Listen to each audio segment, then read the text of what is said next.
Hi there, students. I'm XS. That's little x, little s, which stands for extra sweet, because that's what I am. Today we're going to talk about plurals in Japanese.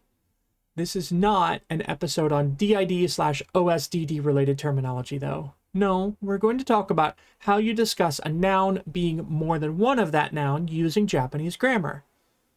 Although, fun fact, I actually used to know the girl who wrote the plural kit bot for Discord. That is unrelated and completely unimportant. Today, we're discussing Japanese pluralization. Japanese doesn't have plurals. See you next week. Mata daishu!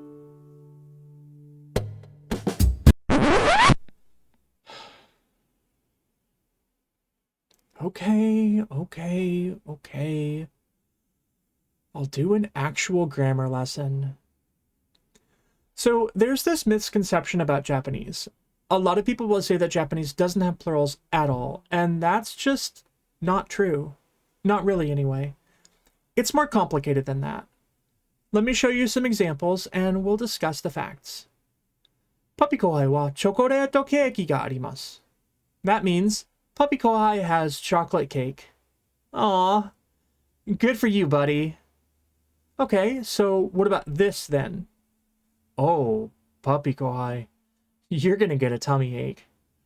All right, well, if puppy kohai has two cakes, then our sentence is actually exactly the same in Japanese. It doesn't change at all if we have one chocolate cake or two chocolate cakes. It'll be the same. This is part of the reason that people make the claim that Japanese doesn't have plurals. See, pluralization isn't marked on Japanese nouns the way it is for English nouns. And why would that be, Manager-sama? Because kanji, that's right, kanji don't change forms. Since Japanese nouns are most often written in kanji or katakana, there's no handy mechanism within the structure of Japanese grammar that lets you easily turn a word like chocolate cake into a word like chocolate cakes. An intro-level Japanese class would probably end the story there. No plurals in Japanese because we don't add an S to the end of words when we have multiples of them. Chocolate keiki means either one chocolate cake or more than one chocolate cake. Tori means either one bird or many birds.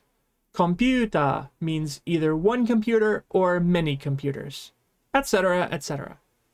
Now, as I said, the story is more complicated than that. But before I talk about the specifics, I want to look at something that English does that's actually an interesting corollary to this.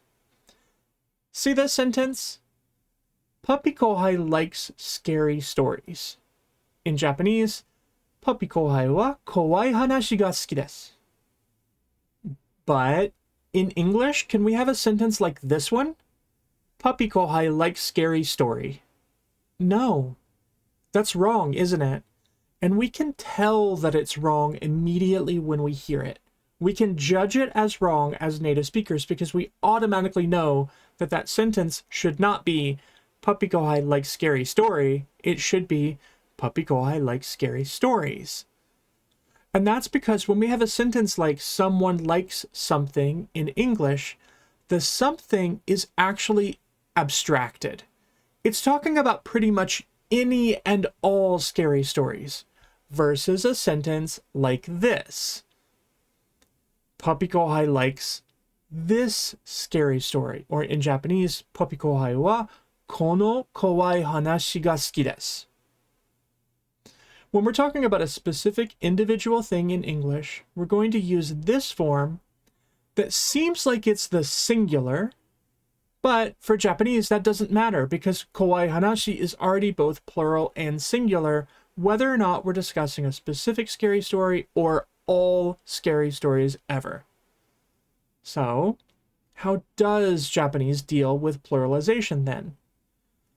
Oh, you sweet summer students, you have unlocked Pandora's jar here.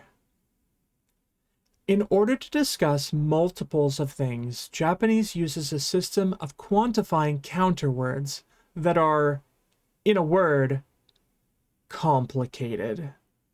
There is way too much for me to cover in a single little grammar drop video. I won't be able to get to it all. So instead, I'm going to give you a very basic primer of these counterwords today. Koinu ippiki imasu. That means there is one puppy. Ah, there he is. Just one puppy kohai. But let's see if we can really understand what's happening in this sentence. Remember when I said that word order isn't important in Japanese? When it comes to counting things in Japanese, sequence actually is pretty important. And it's kind of backward from the way we think of it as English speakers. But look at what we do not see in this sentence, right? Koinu ippiki imasu. Did you notice that our sentence ends in imasu, but not in ga imasu?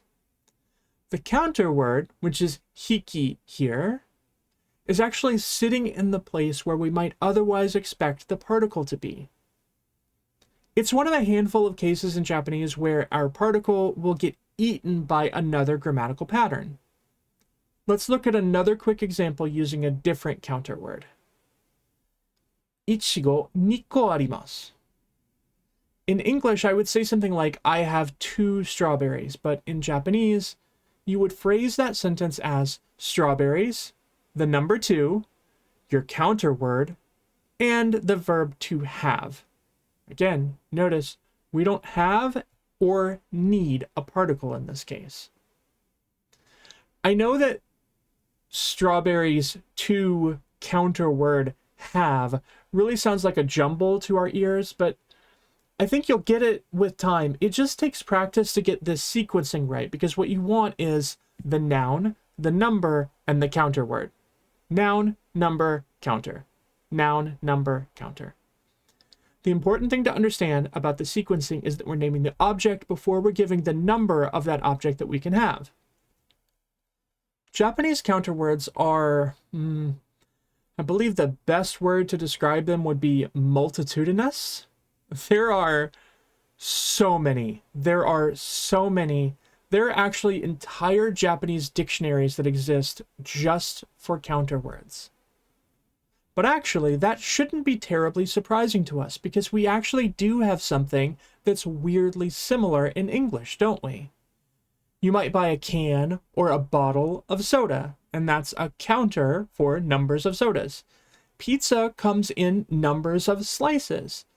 Multiple crows form a murder. Many cats together form a clouder. That's true. Look it up. Japanese has a bunch of these counters too. Here's just a handful.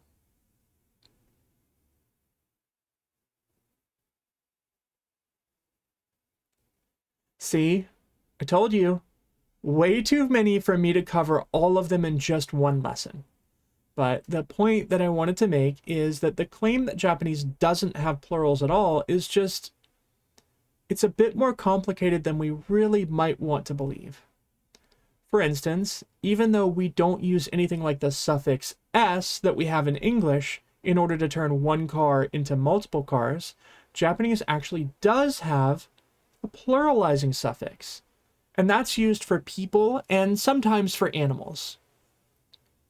This word is tachi, and we see it in phrases like watashi tachi, which means us, plural, or onna tachi, multiple girls. You can also use this pluralizing suffix with job titles, as in sensei tachi, teachers. We've already covered a lot when it comes to Japanese plurals, but there's one more thing that I want to address, and that's indefinite numbers of things in Japanese. Japanese also has words like takusan, which means lots, sukoshi, just a few, sukunai, not many, and oi, many, lots of them. These are all words that allow you to talk about unspecified numbers of things. And that's another way that we can kind of sneakily pluralize things in Japanese. Of course, we don't use an S for multiple things, but that doesn't mean that we can't still talk about things in terms of having just a few of them, or having many of them, or having lots of them. One of these words that I just showed you, sukoshi, is actually one of my very favorite words historically, because it actually migrated over to Wisconsin in English from Japanese. Have you ever used just a skosh of something? Well, that comes from Japanese, from sukoshi. Sukoshi became skosh when it entered English vernacular. I think that's really cool. All right, well, I'll see you all next week.